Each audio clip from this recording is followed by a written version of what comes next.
This series is made possible by the generous donation of Stifel Financial and viewers like you. Thank you.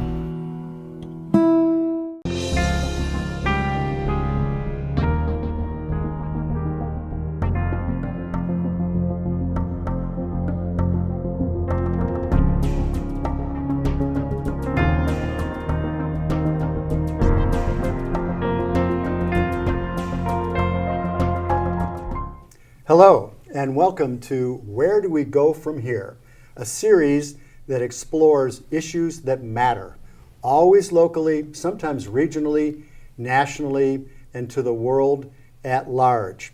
This program is going to be part of a series on climate change. Our producer, Lou Sitzer, and all of us here involved have a goal, and that is to bring you the best information we possibly can from local leaders and experts knowledgeable in the subjects that we cover. Why? So that you, if you're interested in this subject, might decide where do you go from here and how might you get there. I'm Al Dover, retired Superior Court judge and mediator, and today your host.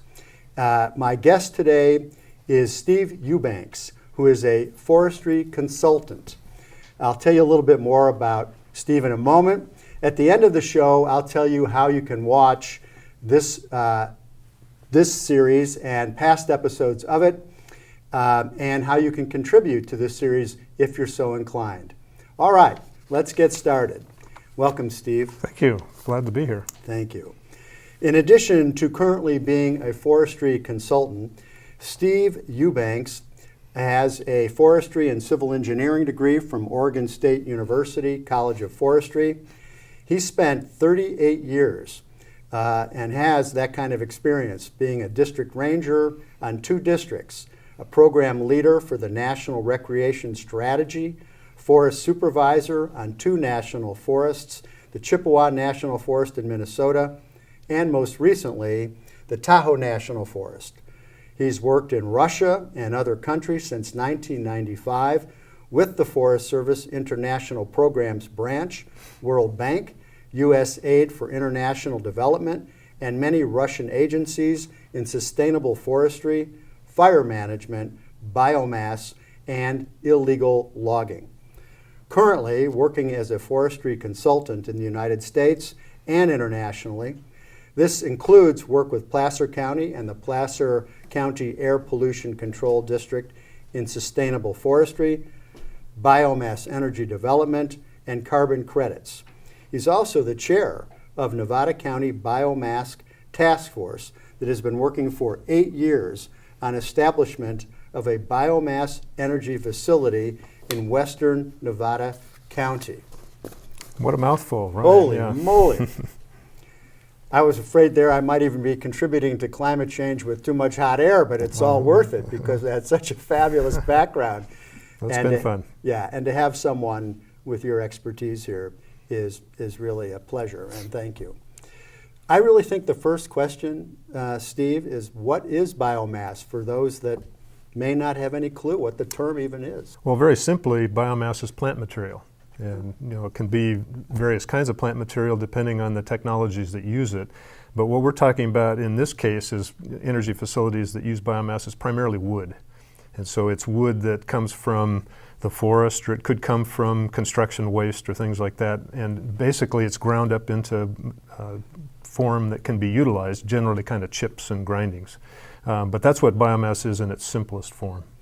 And so why biomass energy? Well, biomass energy is renewable because it comes from wood, and wood comes from trees that grow, and they continue to grow, and you can replace them. Okay. What's really cool about it is that biomass energy, if it comes from the right kinds of sources of wood and kinds of forest projects that help reduce wildfire and hazard reduction, that kind of thing, or any forest project that makes the forest better, it actually has associated benefits with it. We call those ecosystem services. Mm-hmm. And so if you're helping treat the forests and reducing wildfire, you're also protecting water quality, you're protecting water quantity, you're protecting wildlife habitat, aesthetics, recreation, all those kinds of things. So that's one of the things that biomass as a renewable energy source offers that that wind and solar do not offer. They don't have those associated benefits. And it's 24/7. You know, that's last I checked, solar isn't 24/7, and wind isn't either, because it depends on, you know, winds being there. Right. There are places that are windy a lot, but they're not 24/7. Biomass can be 24/7 because the plant continues to operate. So lots of benefits. Lots of benefits, lots of collateral benefits. I Lots of guess. collateral benefits. Yes. And what are the main kinds of biomass energy technology? Well, there are two primary technologies that are in use. The first is, and the most common across the country and even around the world, is a steam generation kind of technology. And basically, the wood is burned in a controlled environment, and it's used to heat water, and that creates steam, and that steam is run through a turbine, which in turn generates electricity. So that's sort of the steam turbine technology. The second technology that's the most common use now is gasification. And it's whereas the steam cycle generation technology is very efficient and it's clean, gasification is even better. It's more efficient and it's even cleaner. And gasification, the wood is heated in a even more controlled environment. It's basically, it's almost oxygen-free environment. When the wood is heated, it gives off gas, and that gas goes through a filtration process. The gas goes in, and is either used in turbines or internal combustion engines, which in turn run a generator. And so it's a very it's very advanced technology, but it's in fairly wide use around the world. Not as much in the United States, but there are some facilities even here in California that are gasification. So it's a very good system. Can you give me some idea of what that would look like? I mean, what that kind of facility might look like? Well, it depends on the size of the facility. There are many large facilities here in California, the steam cycle process that we talked about first, and they generate as much as 20 to 25 megawatts of electricity. And so they take up a fairly large area. You might be talking about 20 acres of space that would handle logs and chip piles and all of the equipment. The kinds of facilities that we're looking at here locally, which is 3 megawatts, a steam cycle system could be handled on, say, 3 or 4 acres. And the same with gasification. Gasification facilities are generally smaller, but they can also be fairly large. The smaller facilities here would be in a building that is maybe 60 feet tall to handle the conveyor belts and that kind of thing that would move the chips into the gasification facility, into the chamber.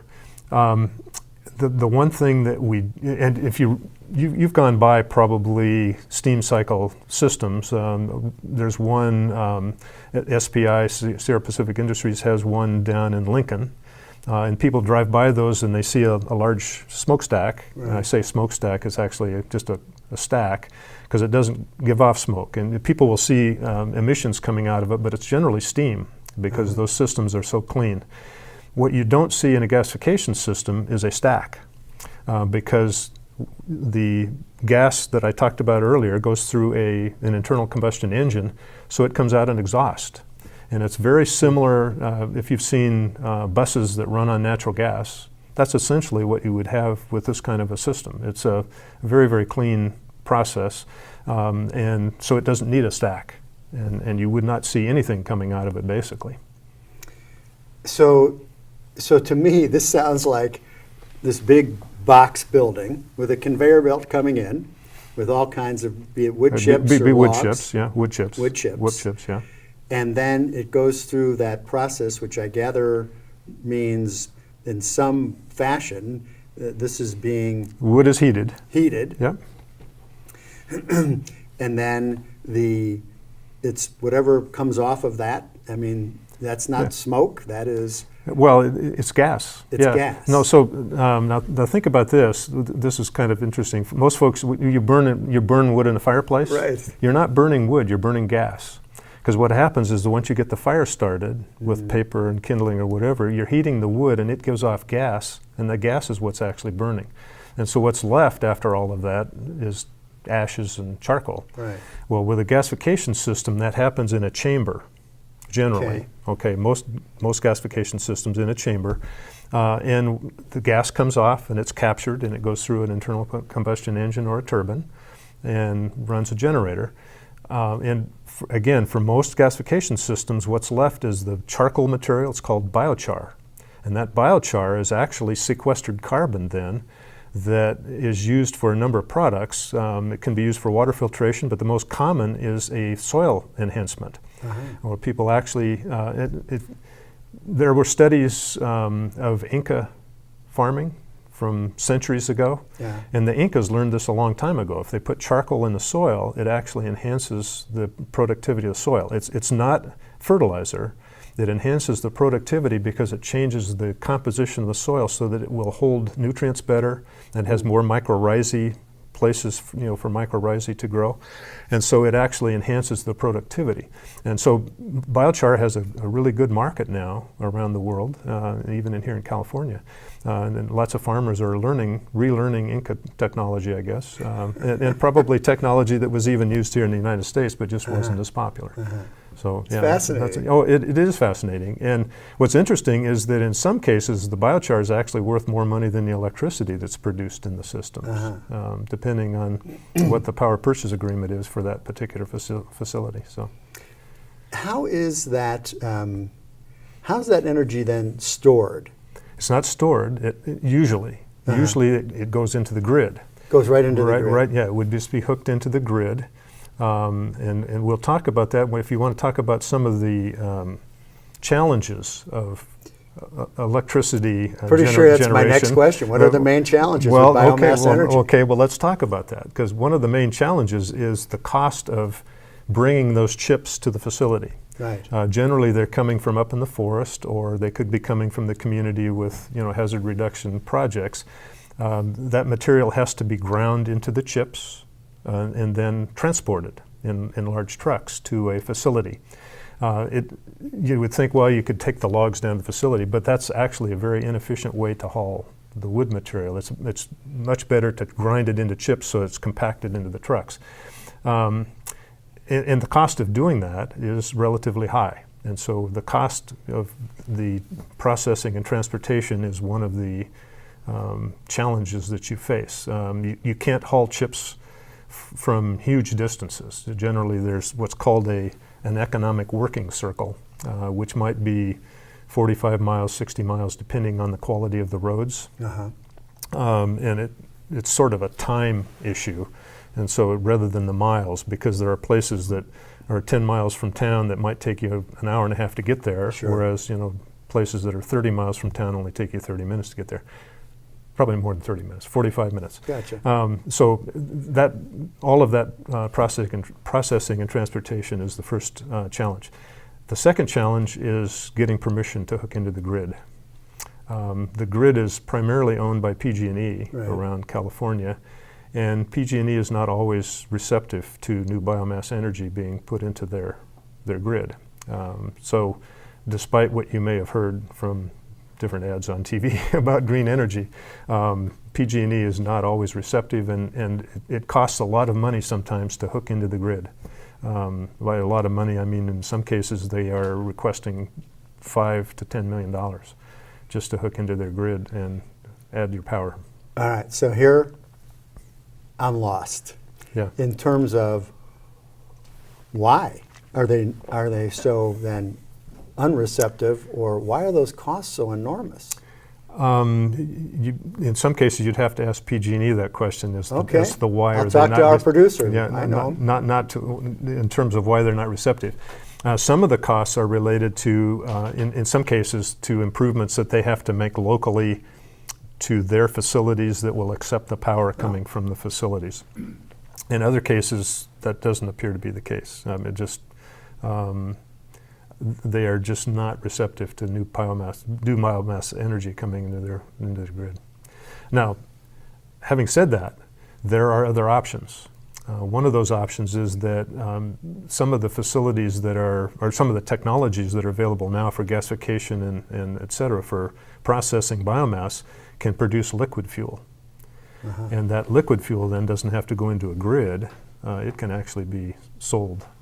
And then there is another sort of approach to putting power into the grid called CCA. It's Community Choice Aggregation, which is sort of a mouthful, and the acronym doesn't seem to make a lot of sense to me, but what it basically means is that a power producer can pay PG&E to lease their lines rather than them wanting money from PG&E for their power at a certain rate.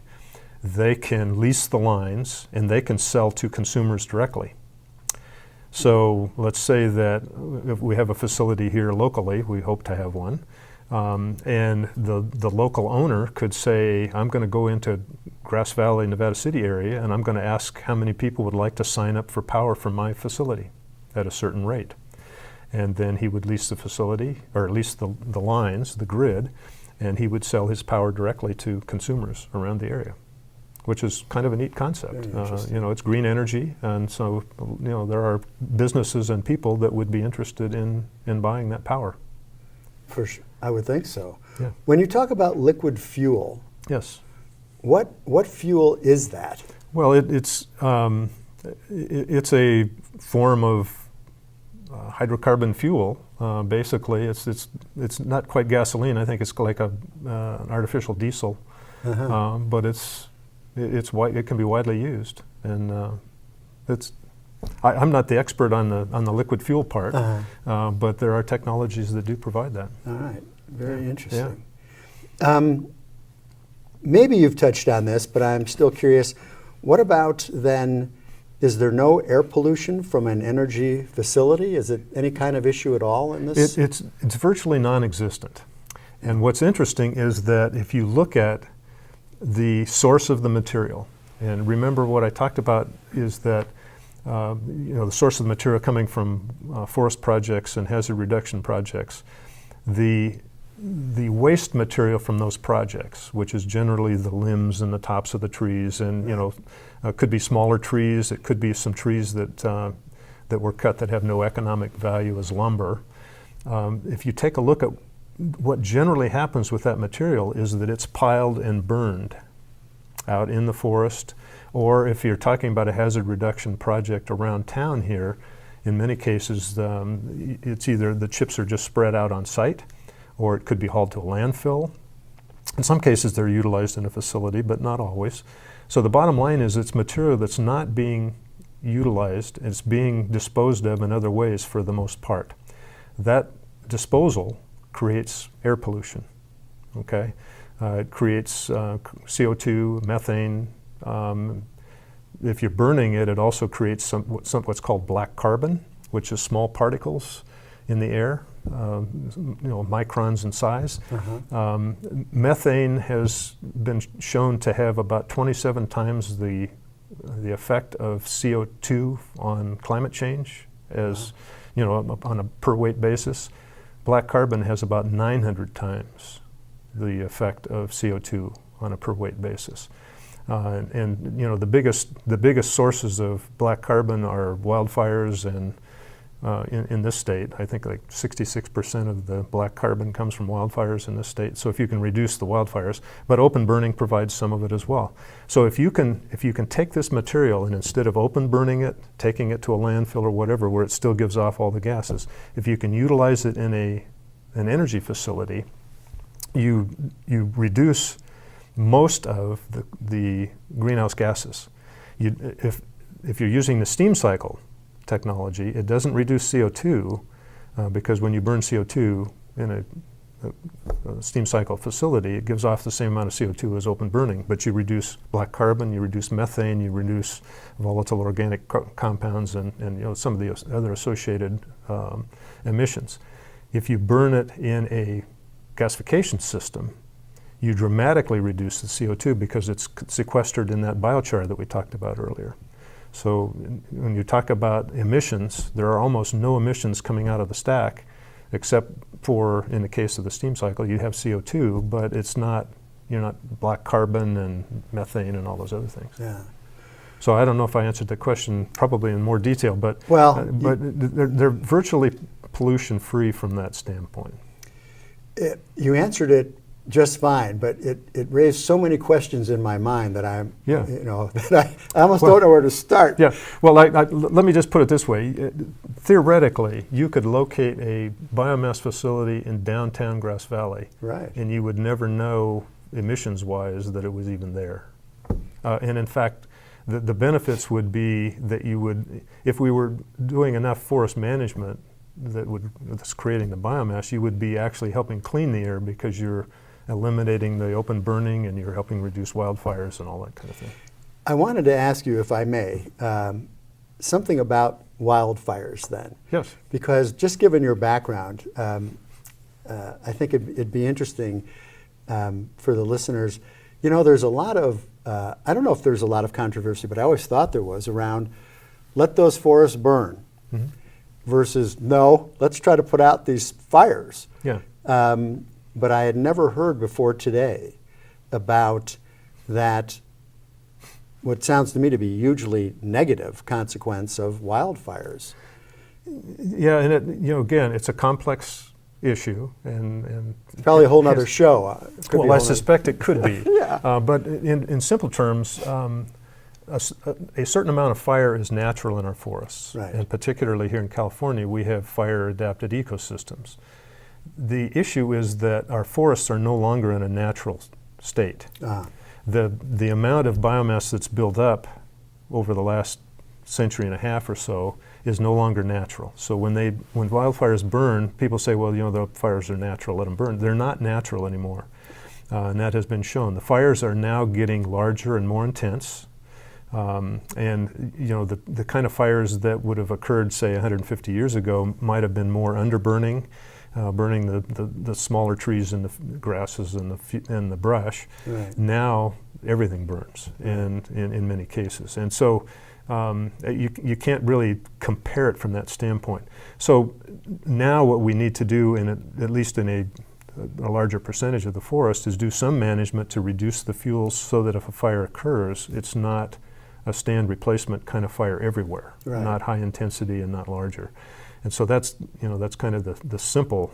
And again, we could spend probably a couple hours talking about fire ecology, but that's part of the benefit of biomass, is that you are helping to pay for some of those forest management projects that can, help reduce wildfire. Yeah, thank you for that. Thank you. Yeah.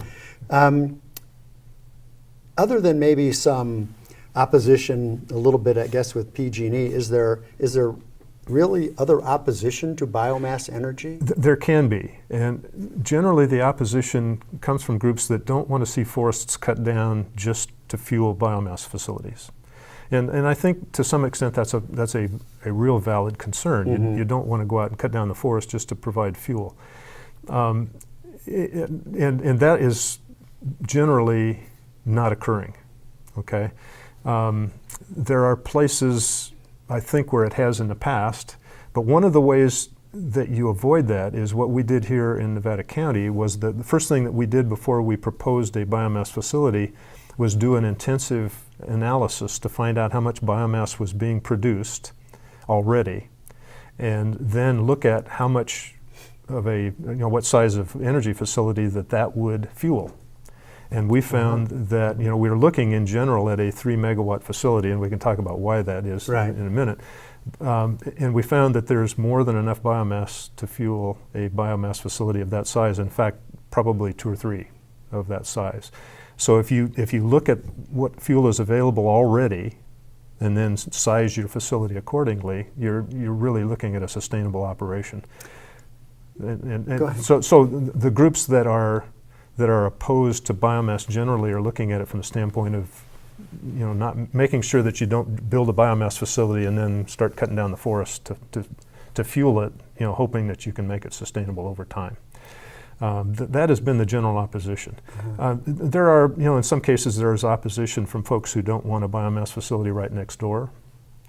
And you can understand that, although in many cases the biomass facility would not be a big impact. You can still understand that. It's kind of like, I think there are communities where if somebody suggested they were going to go down the street and hand out $1,000 to everybody, somebody would would oppose it for Sure. some reason or another. Sure. But in general, that has not happened here locally. We've been very open and have had a lot of information in the media, and we just have not had opposition to having a facility per se. There was some initial opposition looking at some of the sites that we were considering before we narrowed it down, but nothing since then.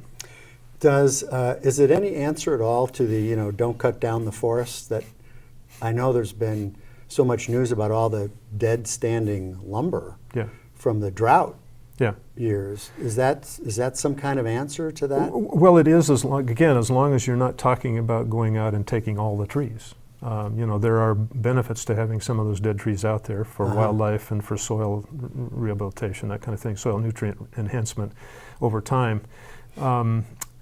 But there really haven't been a huge move to take a lot of those trees. And in fact, I think there are a lot of people that are frustrated that there aren't more of them being utilized. Right. So, that's an issue.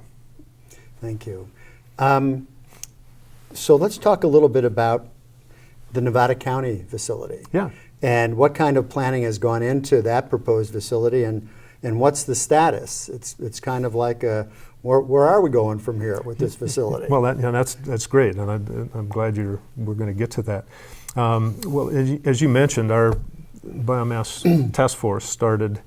Actually, it's more like 9 years ago now, and we began meeting with the discussion or focus being how can we help reduce wildfire potential around our communities and in the forests that are adjacent to communities. And we realized that probably the best way to help was to figure out how to get some kind of a utilization of the excess material that would help encourage people to do wildfire hazard reduction on their properties. Maybe give them a little bit of money as an incentive. It's not going to pay for the whole operation, but help pay for it. And to do that, an energy facility would provide a market for the excess biomass and for the chips and all the materials that are being cleared. And so our focus began, from the very beginning as how can we get an energy facility. We worked for several years, kind of talking about things.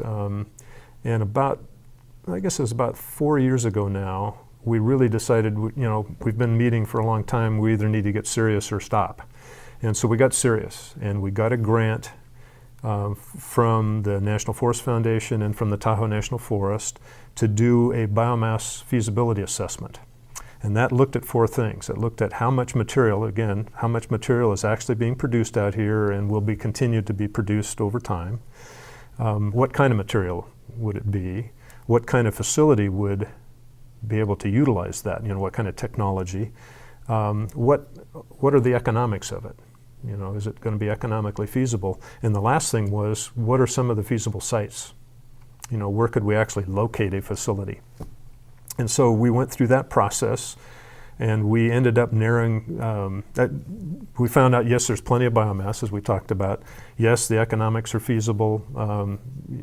Either one of those technologies would be feasible, but the gasification system was one that we felt was what we wanted to focus on because, again, it's better in terms of efficiency and all of the other factors. And then we narrowed down the sites to 2 or 3 top sites, and then ended up selecting the chosen site at this point, which is Rare Earth Company owns some property along LaBarra Meadows Road. Oh, sure. And that's the site that we have been focusing on. And so that was the very first effort was, okay, now we know it's feasible and we've got a site, now what do we do? We then went out and got another grant in partnership with the Camptonville Community Partnership, which is a group that's working out of Camptonville, and they want to put in a small facility in their area. And we got a grant with them. It's being administered by the Fire Safe Council, which has been a really important partner with our effort. And particularly Joanne Drummond, who has been their executive director, who has been essential for all of our efforts. She's been part of our task force from the very beginning. And this grant is paying for the work that's necessary to get a conditional use permit for the chosen site. It's also looking at what's paying for what's called a system impact study, which is the part of getting PG&E to do an analysis of how much it's going to cost to tie into their grid. Right. And it also paid for doing a site plan on our site, and then for the Kemptonville site. And so it paid for their system impact study and their conditional use permit process as well. Okay. So the status at this point is, and what I didn't mention is that when we got that grant, we also moved forward to find a developer, which is the important part, is who's actually going to do all this work, because obviously the task force, who are all volunteers, we're not even an incorporated group, we're not going to move forward with the facility. No, somebody is going to have to actually do that, a company. And so we sent out requests for proposals to, I think, like 14 different companies around the world, mostly here in the United States, but actually I think there were 3 or maybe 2 from outside the country, one from Finland. And we narrowed that down to 3 or 4, and then finally down to 2, and we actually had on-site interviews with them here. And we chose a company, and then that company we've been moving forward with them to actually do all of the work that's necessary. We are, at this point, even had a meeting just this week, and we're on the cusp of, I think, that company getting an agreement with Rare Earth Company for buying or leasing the site. And, and so we are, we've gone through some stages of optimism and pessimism in terms of how far are we going to get with this. But at this point, I'm on the optimism rising on my graph. So fabulous. I think we're going to have a facility. And if someone wanted to connect in with the task force, why don't you just tell folks how they would they would do that? They can send me an email, and I can give you my email address, stubanks@gmail.com. There you go. I can put them on the mailing list, or they can actually go through the Fire Safe Council website, and they can get to us that way as well. Well, thank you so much, Steve. Yeah. I've learned a lot, and I'm sure our listeners have too. Appreciate your being here. Oh, it's a pleasure. And ladies and gentlemen, that is our show for tonight. If you've learned something new or just appreciate our efforts to get you this important information, please consider donating to NCTV on our website. And to view past episodes, go to YouTube, Where Do We Go From Here, NCTV. This program is streamed on Comcast Channel 17 on Monday nights at 7 p.m. Thanks for being with us, and good night.